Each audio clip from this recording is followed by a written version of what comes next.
চট্টগ্রামের বাজারে সয়াবিন তেলের সংকট কাটছে না। বোতলজাত সয়াবিন তেলের সংকটে এখন যুক্ত হয়েছে খোলা সয়াবিনও। ব্যবসায়ীদের দাবি, দাম বাড়াতে কৃত্রিমভাবে তৈরি করা হয়েছে এই সংকট। আসন্ন রমজানে সয়াবিনের বাজার সহনীয় রাখতে দ্রুত উদ্যোগ নেয়ার তাগিদ। প্রায় ১.৫ মাস ধরে চট্টগ্রামের বাজারে বোতলজাত সয়াবিন তেলের সংকট চলছে। বেশিরভাগ বিপণনকারীরা বোতলজাত সয়াবিনের অর্ডার নিচ্ছেন সংশ্লিষ্ট কোম্পানির অপ্রচলিত পণ্য নেয়ার শর্তে, বলছেন খাতুনগঞ্জের ব্যবসায়ীরা।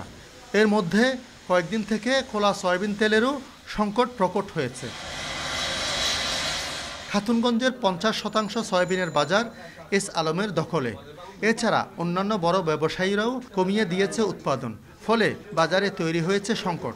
ব্যবসায়ীরা জানান, কিছুদিন ধরে মিল থেকে পণ্য পেতেও সময় লাগছে।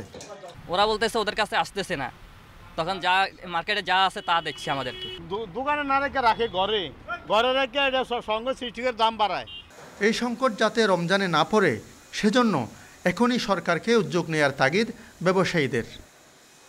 আগে বড় আকারের প্রায় 40 থেকে 50% ভোজ্য তেল সরবরাহ করতেন, তারা কিন্তু আগের মতো সেই সরবরাহটি ঠিকভাবে দিতে পারছেন না। সেক্ষেত্রে বিকল্প বাজার হিসেবে আমাদের অবশ্যই এখনই প্রস্তুতি গ্রহণ করতে হবে।